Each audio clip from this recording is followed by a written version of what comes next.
यह एक प्लेग्राउंड को दिखाते हुए जहाँ पर कुछ बच्चे खेल रहे होते हैं। वहीं पर कुछ सिक्योरिटी गार्ड्स भी होते हैं जो उन पर नजर रखे हुए थे, जैसे उनकी सारी एक्टिविटीज का ख्याल रख रहे हों। और उन सिक्योरिटी गार्ड्स के कान के पास एक पेन या किसी सर्जरी का निशान होता है, जैसे यहाँ से ऑपरेट किया गया हो। उस टाइम गुजरते ही अचानक वहाँ पर सायरन रिंग होने लग जाता है, जैसे किसी चीज का वार्निंग अलार्म हो। और यही नहीं, बच्चों के हाथ में जो वॉच होती है वो भी बीप करने लगती है। और इस सब के बाद बच्चे एक लाइन बनाकर किसी दूसरी जगह की तरफ जाने लगते हैं। वो अलग ही दुनिया थी, ऐसे लग रहा था जैसे जमीन का कोई अलग ही हिस्सा हो जो कि बहुत ज्यादा ऊपर था। अब यहाँ पर हमें एक बहुत बड़ा राज पता चलता है कि गार्ड्स के कानों के पास जो लाइंस थी वो कोई सर्जरी की लाइन थी। उन पर ह्यूमन स्किन लगाई हुई थी जिसे वो लोग बार बार सेट करते थे और वो मॉन्स्टर्स थे। असल में तो उनकी स्किन पर बाल थे। अब यहाँ पर हमें एक मिस्टीरियस सा आदमी देखने को मिलता है जिसकी स्किन उतरने वाली होती है तो वो उसे वापस अपनी जगह पर करता है। और अब रही बच्चों की बात कि उन्हें कहाँ पर ले जाया गया,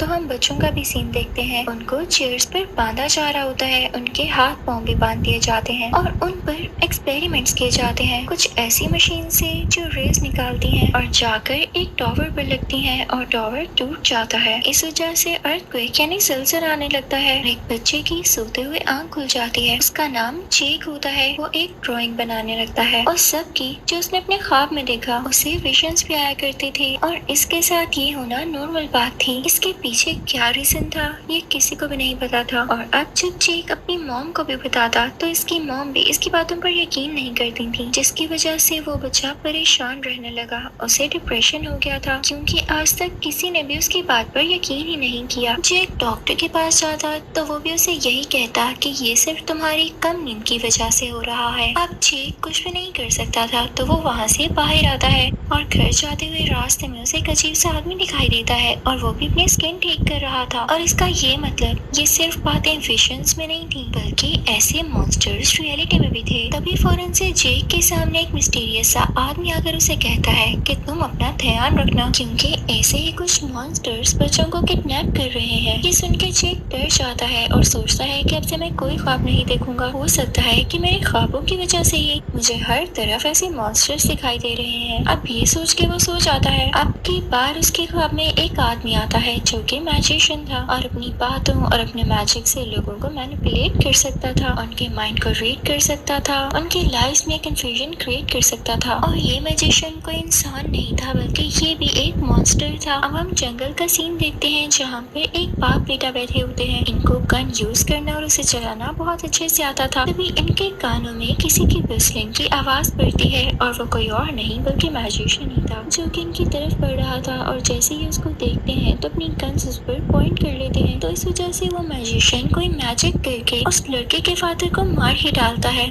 और उसकी फौरन से डेथ हो जाती है। लेकिन वो उस लड़के को कुछ भी नहीं कह पाता था क्योंकि वो एक प्योर सोल थी। वो लड़का किसी से नहीं डरता था और जब वो मैजिशियन मुड़कर जा रहा होता है तो वो प्योर सोल उसे पीछे से शूट कर देती है। यानी यही इंसान, लड़का और मैजिशियन भी किसी से कम नहीं था। तो वो उस बुलेट को अपने हाथ से ही पकड़ लेता है। अब जेक अपने ख्वाब में एक पुरानी सी बिल्डिंग देखता है जो कि किसी घर की जैसी थी। वो अब की बार भी अपनी नींद से बहुत ज्यादा डर कर उठता है और पेपर पर उसे ड्रॉ करने लगता है। वो समझ चुका था इस घर के साथ कोई न कोई चीज तो जरूर एसोसिएटेड है। तो वो इंटरनेट पर सर्च करने लगता है, लेकिन उसे जब कोई इन्फॉर्मेशन नहीं मिल पाती तो वो अपने स्केच के पिक्चर इंटरनेट पर अपलोड कर देता है और सबसे कहता है कि अगर किसी को इस घर के बारे में कुछ भी पता चले तो वो मुझसे कांटेक्ट करे। और जब वो बाहर जाता है तो उसकी मॉम उसे बताती है कि उसे आज भी डॉक्टर पर जाना होगा, लेकिन इन दो लोगों के साथ जो कि अभी भी उसके घर में आए थे। लेकिन जैक को वो आदमी बिल्कुल अच्छे नहीं लग रहे होते क्योंकि असल में वो भी मॉन्स्टर्स थे जिन्होंने ह्यूमन स्किन पहनी हुई थी और वो यहाँ पर जेक को किडनैप ही करने आए थे। इतनी ही देर में जेक को उस घर का एड्रेस भी मिल ही जाता है तो वो वहाँ से भागते हुए उस तरफ जाता है। लेकिन ये वो घर जेक के बहुत पास था तो वो फौरन से उस घर में चला जाता है। लेकिन उस घर को देख के ये नहीं लग रहा था कि ये सालों से खाली है क्योंकि उसके अंदर बहुत अजीब अजीब चीजें थी और ऐसे लग रहा था जैसे उस घर में जान हो। वहाँ पर एक मशीन भी पड़ी होती है जिस पर जेक एक कोड टाइप करता है 1919 और ये मूवी की स्टार्टिंग में हमने गार्ड के पीछे देखा था। और ये कोड पता है किस चीज के लिए था, दूसरी दुनिया तक जाने के लिए, रास्ता खोलने के लिए। और जेक के कोड टाइप करते ही एक पोर्टल खुल जाता है। लेकिन इससे पहले कि जेक उसके अंदर जा सकता वो घर उसे रोक कांपने लगता है और अपने आप में जकड़ लेता है। जेक अपनी सारी पावर्स इकट्ठी करके खुद को छुड़ाता है,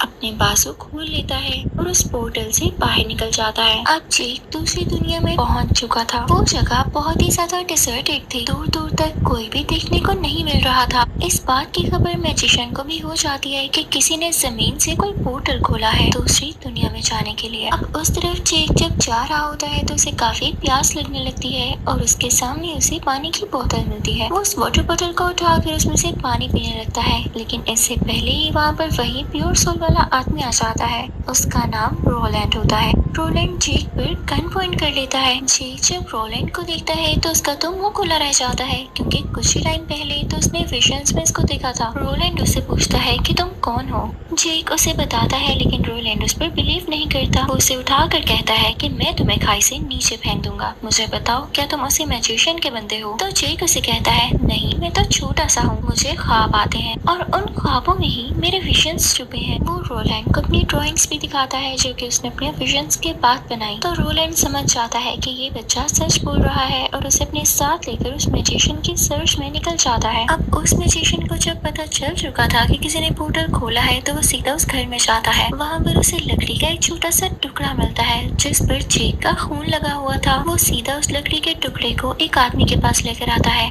जो कि मॉन्स्टर था और खून को टेस्ट करके उसके बारे में सब कुछ बता सकता था। वो आदमी इसके खून को टेस्ट करता है और मैजिशियन को बताने लगता है कि उस बच्चे का नाम जेक है और वही पोर्टल में गया है। अब उस तरफ दूसरी दुनिया में जेक एक ड्राइंग बनाता है जो कि जमीन पर थी और वो कोई सर्कल लग रहा था जिसके डिफरेंट पार्ट्स थे। तो रोलैंड उसे समझाने लगता है कि इस सर्कल में बहुत सारी दुनिया मौजूद है, जिसमें से एक हमारी दुनिया भी है और जो इसका मिड पॉइंट है वहाँ पर एक टावर है जो हर दुनिया को डीमंस और बुरी सोल से बचाता है, इसको प्रोटेक्ट करता है। लेकिन वो मैजिशियन जो कि अब डार्क साइड पर हो चुका है, वो चाहता है कि इस टावर को तबाह कर दे और इसी के लिए वो बच्चों का यूज कर रहा है, क्योंकि अकेले वो ये काम नहीं कर सकता। और थोड़ी ही देर पहले हमने देखा कि जिस मशीन से बच्चों को टॉर्चर किया जा रहा था और उन पर एक्सपेरिमेंट्स किए जा रहे थे, उन्हीं से रेस निकलकर किसी टावर की तरफ जा रही थी जो उसे बर्बाद कर रही थी, डिस्ट्रॉय करने वाली थी। और इसके पीछे इसी मैजिशियन का हाथ था। और ये रे कोई आम रे नहीं है, बल्कि ये तुम बच्चों के अंदर प्योरिटी की जो रोशनी होती है वो है, जो कि किसी मैजिशियन किसी डीमन के पास नहीं है। और ये सब रेस मिलकर ही स्ट्रॉन्ग हो जाती है। मैजिशियन को इस टावर को डिस्ट्रॉय करने का ये फायदा होगा कि अब वो टावर किसी भी दुनिया को प्रोटेक्ट नहीं कर सकेगा और वो हर दुनिया में जाकर राज करेगा। और इस वजह से बहुत सारे अर्थक्वेक्स आएंगे। तभी तो तुम्हें बार बार केयरफुल रहने के लिए कहा जाता था, क्योंकि वो तुम्हें भी यूज करना चाहता है। जेक की बातें सुन ही रहा होता है कि तभी जेक को अपने फादर की आवाज आती है और वो उस तरफ चल पड़ता है। रोलैंड को बताए बगैर वो उसके फादर की शक्ल का ही कोई आदमी होता है। जेक उस तरफ बढ़ने लगता है और अपने हाथ आगे करता है, लेकिन साथ ही वो आदमी एक मॉन्स्टर में बदल जाता है, क्योंकि वाकई वो मॉन्स्टर ही था जिसने जेक के फादर का रूप लिया हुआ था। इससे पहले कि वो जेक को पकड़ता या उसे नुकसान पहुंचाता, पीछे से रोलैंड आ जाता है और उस मॉन्स्टर पर अंधाधुन फायरिंग स्टार्ट कर देता है, यानी उसे बहुत ज्यादा शूट करता है। वो मॉन्स्टर वहाँ से चला जाता है। उसके जाते ही एक और मॉन्स्टर आता है और रोलैंड को ऊपर हवा में उठा लेता है। उसे काफी चोट आती है। इसके बाद वो मॉन्स्टर जेक की तरफ बढ़ता है, ये सोचते हुए कि रोलैंड तो अब जख्मी है तो जेक को मेरे हाथों से ये नहीं बचा सकता।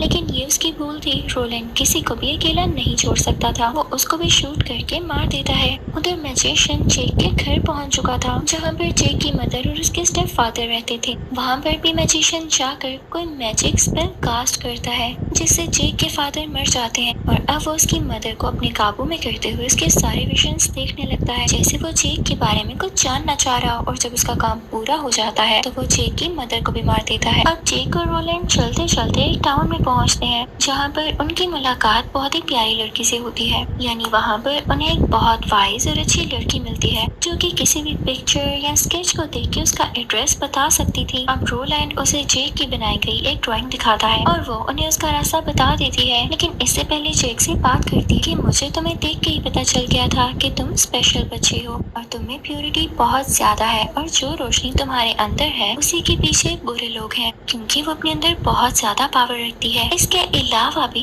तुम्हारे अंदर एक गिफ्टेड एबिलिटी है। क्या तुम इसके बारे में नहीं जानते थे? तो जेक ना कहता है वो लड़की उसकी एबिलिटी को उसमें प्रोमिनेंट कर देती है और वो ये थी कि वो एक दूसरे से बात कर सकते थे बिना बोले, यानी वो किसी से भी टेलीपोर्ट के जरिए बात कर सकता है। अब वो लड़की जेक से कहती है कि तुम्हें जो जो विजन्स आते हैं क्या तुम मेरे साथ शेयर कर सकते हो, मैं इसमें तुम्हारी मदद करूंगी। तो जेक अपने विजन्स उसके साथ शेयर करने लगता है और अब उस लड़की को पता चल जाता है कि इन्हें कहाँ जाना चाहिए और क्या करना चाहिए। वो सीधा रोलैंड के पास जाकर उसे बताती है, लेकिन यहाँ पर एक मसला हो जाता है। उस जगह तक जाने के लिए बहुत सारी मुश्किलों को काटना था और वो रास्ता भी बहुत लंबा था, यानी इन्हें आधा साल यानी 6 महीने लग सकते थे और बीच में इनकी जान को भी बहुत खतरा था। तो तभी वहाँ पर जेक आता है और रोलैंड से कहता है घबराने की बात नहीं है, मुझे उस मैजिशियन के एक और ठिकाने के बारे में पता है। वो उसकी बेस है जहाँ पर उसका एक और पोर्टल है और उसी को यूज करते हुए हम इस जगह तक जा सकते हैं और वो जगह अर्थ में ही होती है। तो ये दोनों अब उस पोर्टल तक जाते हैं और उसमें से होते हुए अर्थ तक आ ही जाते हैं। लेकिन इस बात की खबर भी मैजिशियन को हो गई थी तो वो अपने कुछ मॉन्स्टर्स को भेजता है इन पर अटैक करने के लिए और ये सब उन टाउन के लोगों पर भी अटैक करने लगते हैं, उन्हें डराने लगते हैं, उनकी चीजों को डिस्ट्रॉय करने लगते हैं। वो हर तरफ आग लगा देती है। तो रोलैंड जेक से कहता है घबराना नहीं, मैं सब संभाल लूंगा। दूसरी तरफ से मैजिशियन उन सब डीमंस को कंट्रोल कर रहा होता है। अब रोलैंड अपनी गन तैयार कर लेता है। आग में से वो सब डीमंस निकल कर बाहर आ रहे होते हैं, लेकिन रोलैंड उन्हें फौरन से शूट कर देता है। एक लड़की रो रही होती है क्योंकि उसके घर वाले अंदर होते हैं और डीमंस ने उनके घर को तबाह कर दिया होता है। तो रोलैंड उस घर के अंदर जाकर भी उन डीमंस को शूट कर देता है। अब रोलैंड का ध्यान बाहर होता है और उसकी गन में कुछ बुलेट्स नहीं होती और जैसे वो अपनी गन में बुलेट्स लोड करने वाला होता है तो ऊपर से मॉन्स्टर यानी डीमन आकर उस पर अटैक कर देता है। उसकी सारी बुलेट्स नीचे गिर जाती हैं। वो रोलैंड का सर टेबल पर रख कर उसके फेस और उसकी बॉडी पर पंचेस मारने लगता है, लेकिन जल्द ही रोलैंड उसे पीछे पुश अपनी गन में बुलेट्स लोड करता है और उसे भी शूट कर देता है। तो घर वाले सुकून का सांस लेते हैं। अब सारे टाउन वाले मिलकर बकेट्स में पानी लेके टाउन की आग बुझाने लगते हैं। रोलैंड भी एक एक करके सब डीमंस यानी मॉन्स्टर्स को मार चुका होता है। अब बिना देर करते हुए रोलैंड और जेक उस पोर्टल से होते हुए अर्थ में फाइनली स्टेप इन कर जाते हैं, यानी अब वो जमीन में थे। जेक रोलैंड को फौरन से हॉस्पिटल लेकर आता है क्योंकि वो इंजर्ड था, जहाँ पर कुछ पेन किलर्स लेने के बाद वो बेटर फील करता है। उधर मैजिशियन भी उस टाउन में पहुंच चुका होता है जहाँ पर वही प्यारी लड़की थी। वो उसे पूछने लगता है कि जेक और रोलैंड कहाँ गए और वो क्या करने आए थे। वो लड़की बहुत कोशिश करती है कि वो कुछ न बोले, लेकिन वो मैजिशियन कोई ऐसा मैजिक कास्ट करता है कि उस लड़की के मुंह से अपने आप सच निकलने लगता है और अब मैजिशियन को सब कुछ पता चल जाता है। अब वही मिस्टीरियस आदमी जो कुछ देर पहले हमने देखा जो जेक को वार्न कर रहा था कि तुम्हें केयरफुल रहना होगा, वो इनफैक्ट इसी मैजिशियन की बेस का ख्याल रखा करता था जहाँ पे पोर्टल है। जेक उससे मिलता है और उसका माइंड रीड करते हुए वो सब विजन्स ले लेता है कि उस मैजिशियन का दूसरा पोर्टल कहाँ पर है। उसके बाद जेक रोलैंड से कहता है कि आप मेरे साथ मेरे घर आएंगे, मुझे अपनी मामा से मिलना है। और जब वो दोनों घर जाते हैं तो ये देखकर टूट जाते हैं कि जेक की मदर अब नहीं रही थी,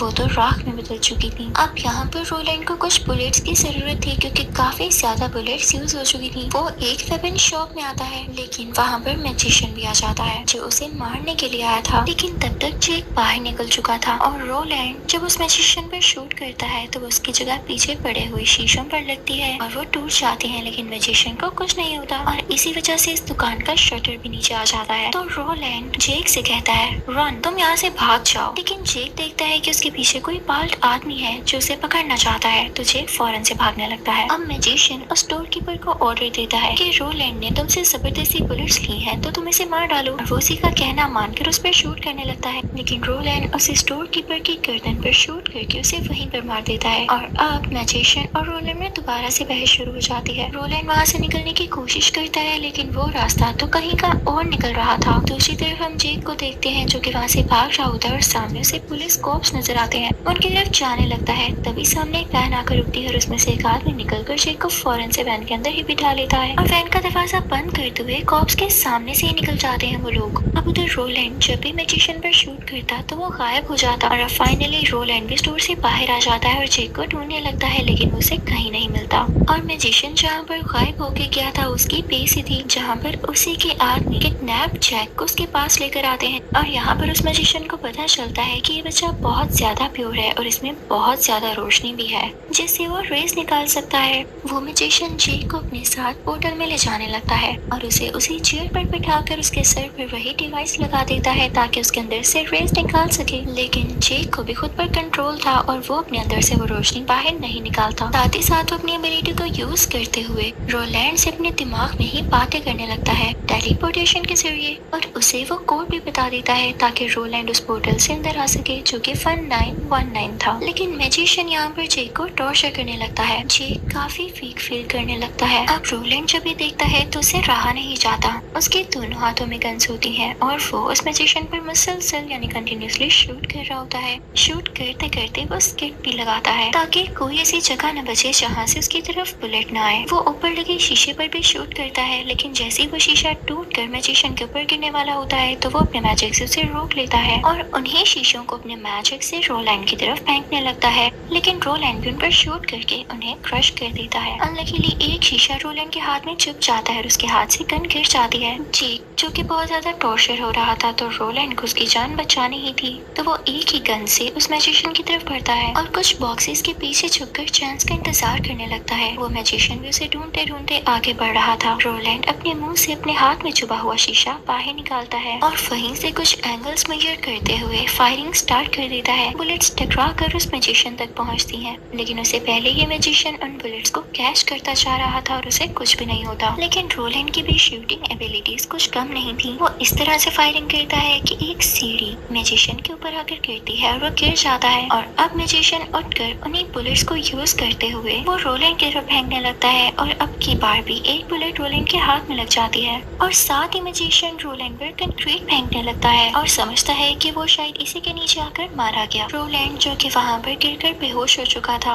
और उस पर काफी डर्स थी, उसके दोनों हाथ जख्मी थे, तो उधर जेक भी काफी परेशान हो रहा होता है कि यहाँ से मैं कैसे निकलूं। अब मैजिशियन अपने हाथ में फाइल लेकर आता है जिसको जेक देख ले और टेलीपोर्टेशन की हेल्प से रोलैंड से बात करने लगता है कि आपको गन उठानी होगी, वो आपकी तरफ बढ़ रहा है और आपको इस टाइम शूट करना है। तो जब मैजिशियन रोलैंड की तरफ बढ़ता है तो रोलैंड अपनी गन उठाता है और उसकी तरफ स्पिन करती हुई बुलेट शूट करता है, जिसके बारे में मैजिशियन को नहीं पता था और वो अपना हाथ खोलकर बुलेट को कैच करने के चक्रों में था। लेकिन वो बुलेट साथ पड़ी हुई किसी चीज से टकराते हुए सीधा मैजिशियन के दिल में जाकर लगती है और अब यहाँ पर रोलैंड अपनी शूटिंग एबिलिटीज में बहुत एक्सपर्ट हो चुका था और उसी से फायदा भी हुआ। रोलैंड उठ खड़ा होता है और इसी चीज का फायदा उठाते हुए मैजिशियन पर कंटिन्यूसली शूटिंग करने लगता है और साथ ही साथ जिस मशीन के साथ जेक बंधा हुआ था उसको भी शूट करके जेक को आजाद कर देता है। जेक भाग कर रोलैंड की तरफ आता है। उसके बाद रोलैंड उस मैजिशियन के बेस को ब्लास्ट कर देता है और उसके बाद हम मूवी का लास्ट सीन देखते हैं जहाँ पर ये दोनों बच्चों को अपने साथ ले आते हैं और हमें वो टॉवर दिखाया जाता है जो कि बिल्कुल सेफ है और बच्चों को भी